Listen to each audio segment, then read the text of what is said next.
Hello to my wonderful subscribers and disciples. Welcome. In today's episode, we will continue the Taoism as applied to the news series, where I read news articles and apply Taoist principles. Trial date set for Singaporean Malone Lam, who's accused of stealing 230 million US dollars in cryptocurrency. Yikes. So this is almost as much as Sam Bankman-Fried, right? Alright, so what happened here? Of course I won't read it all, but I'll just read all the important parts. The Singaporean man accused of stealing and laundering $230 million worth of cryptocurrency will go on trial on October 6th in the United States. The 20-year-old had previously requested a speedy legal process. Well, we all know how that can work out sometimes. All right. The prosecution expects to have a new indictment related to the case in the next 30 to 45 days. Okay. Lam is being held in a prison in Virginia. More pretrial hearings are expected in the coming months, and he will have an opportunity to enter a formal plea at these hearings. Here's my question. How did he end up in the US? This guy's Singaporean, right? So is he even a citizen, an American citizen? If so, does he have any rights at all then? If he's not, then I don't think he has that many rights if he's not American. Alright, so he is accused, together with accomplice Jean Diel Serrano. Lam is accused of taking 4,100 bitcoins, ooh, that's a lot, from a high net worth investor by pretending to be a Google support team member. Oh, wow. And it worked? Wow. Well, this is probably a what you call a confidence scam, right? It's like cybersecurity. You play the person. You don't actually have to bypass the security controls or any password. You just read the person. All right. So for each offense, he faces up to 20 years in jail, or up to twice his gains from the scams. Oh. See, that's how he was caught, apparently, spreading spree. The case has drawn interest in Singapore after news of Lam's lavish spending from the alleged theft.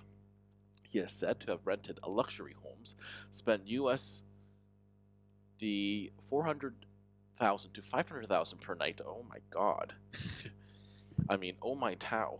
Per night at nightclubs in LA and Miami, as well as bought dozens of luxury cars that included custom Lamborghinis, Ferraris, and Porsches. I see. So he is gifting Hermes Birkin bags to models and influencers. I see. Yeah, they're probably all wondering about the source of his wealth. He and Serrano allegedly sent unauthorized Google account access notifications to the victim in the week leading up to the theft. They used proxy and virtual private network (VPN) services to make it appear as if the access attempts were coming from overseas. This laid the groundwork for the theft through sophisticated social engineering. Yes, that's what it's called. Playing the person, right? Social engineering. So he and his accomplice called the victim, pretending to be Google support team members and telling the victim there had been a hacked attempt on his account. The pair ultimately convinced the victim to provide the security codes to his account. See, that would be suspicious to me, because if you've read any official communication from the big, what we call the FANG companies, right, like Google and Microsoft and Facebook, they never ask for your security code or password, ever. So that would raise alarm bells. That would be my first red flag. Anyway, before Lam allegedly accessed the victim's OneDrive and Gmail account to locate the cryptocurrency assets, he also looked for additional information on the victim's private accounts and found Gemini cryptocurrency exchange records. The conspirators agreed that one of them should call the victim back and pose as a Gemini security team member to convince the victim that his cryptocurrency accounts had also been compromised. Initially, they allegedly convinced the victim to transfer about USD 3 million of cryptocurrency to a crypto wallet controlled by Lam. What's that supposed to do, though? They then asked the victim to download a remote desktop connection program for his own security. The program gave Lam and Serrano real-time access to the victim's computer.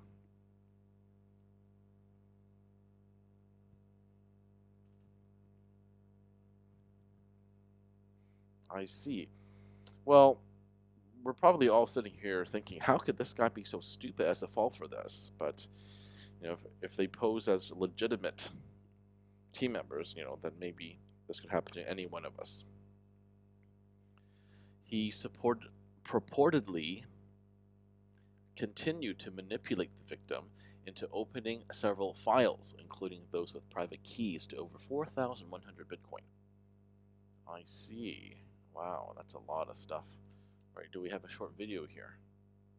Let me turn down the volume first. This is Malone Lam, 20 years old, Singaporean, and he shot to infamy overnight for allegedly carrying out one of the largest crypto thefts from a single person in US history. And then he went on a spending spree, dropping obscene amounts at nightclubs in Los Angeles, gifting handbags worth tens of thousands of dollars, and amassing a collection of more than 30 luxury cars. So, what was he doing in America, and how did he pull it off?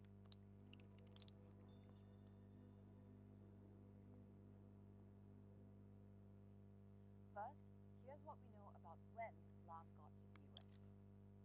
He arrived in October 2023 on the US Visa Waiver Program, which allows tourists to stay up to 90 days without a visa. Fast forward, and it's been more than a year, and he's clearly overstayed his welcome. Court documents also reveal that Lam had no permanent residence while he was in the US, and he was unemployed, so essentially he had no legal status there.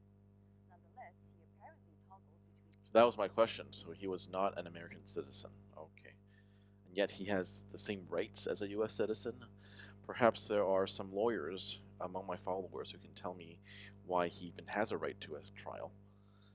If he's a foreigner, then he doesn't have the same rights as a US citizen, as far as I know.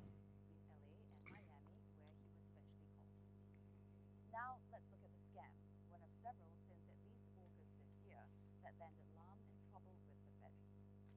Online, Lam goes by the monikers Anne Hathaway and $. His partner in crime, Jean-Dale Serrano, calls himself Versace God and @Skidsta. They came up with a plan to scam someone in Washington, D.C. We'll call him the victim. They chose him because he was a high net worth investor from the early days of cryptocurrency. A lot of planning went into hoodwinking the victim. Prosecutors called it sophisticated social engineering. It's basically a fancy term for someone gaining the trust of another in order to extract sensitive information. Their modus operandi worked like this. The goal was to make the victim think that his Google account was being compromised. In the week leading up to the theft on August 18th, a third person was roped in to send him notification. Okay, so the scam, spending spree. I think we're more interested in this, right? So let's see what he spent. Jewelry, watches, designer handbags, and ritzy rental homes. Oh, Lam bought 31 luxury cars, including custom Lamborghinis, Ferraris, and Porsches. Some were a cool $3 million. 22 of these are still missing as of September 24th, including this one. Serrano rented this house in California at $47,500. oh my God. Lam also That splurged is on ridiculous. multiple home rentals in LA and Miami, including on Hibiscus Island. One had a monthly rent of $68,000. Lam also went big at nightclubs in Miami and LA, burning through about $500,000 Wow. each time. Wouldn't you love to have been the nightclub owner where he splurged that much? Huh? But the fun didn't last long, and their extravagance was short-lived. On September 18th, exactly a month after the theft, Serrano was arrested at Los Angeles airport after he came back from the Maldives with his girlfriend. She tipped off Lam, who immediately deleted his Telegram account. On the same day, Lam was nabbed by police in Miami.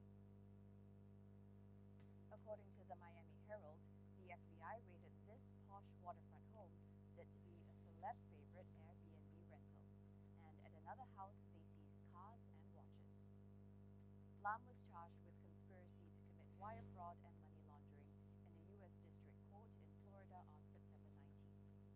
On November 14th, he appeared before a judge in Washington, D.C. for a pre-trial hearing to discuss the disclosure of evidence. That's where he requested a speedy trial, which means that the trial cannot be delayed indefinitely. His attorney, Scott Armstrong, told us, Mr. Lam is 20 years old and unfortunately caught up in a very complicated case. We will vigorously defend him. Caught up? He's not caught up. He is the freaking perpetrator, the mastermind. They make us sound like a victim, but clearly he's not. Lam is currently in remand in Virginia, and he'll return to court on January 9th next year for another pretrial hearing. For each offense, he faces up to 20 years in jail, and he could be fined up to $250,000 or up to twice his gains from the scams. Oh my god, so if he gained... Oh wait, so if he gained this much, then he could be fined 500 million? He could be really fined 500 million? I mean, I need to repeat it twice, because well, it's mind-boggling. Anyway, here's what Taoism says about that. Number one, remember the law of moderation, balance, right? I mean, he was just indulging excessively, and sooner or later you will get caught. So he violated that law for sure. And then, see, like, what he really should have done. Well, he shouldn't have scammed anyone, but I mean, if he were really in line, in tune with the Tao, then he would know to be moderate. I mean, well, scamming is wrong in general, because anything dishonest or gaining anything dishonestly is against the Tao, right? I mean, there's no way we will feel good about that inside. Even if it is someone with a high net worth, you know, I'm not sure how this person, the victim, gained the Bitcoin. Maybe he also gained it dishonestly. Who knows? Right? But that's not up to us to know for now. Anyway, so yeah, see, violations of the Tao would get you in prison. That's how it works. This has been your Master GongSun. What do you guys think? As usual, keep following the Tao. Unlike this guy, who looks like he's looking like a... I mean, who looks like he's looking at a very lengthy prison sentence.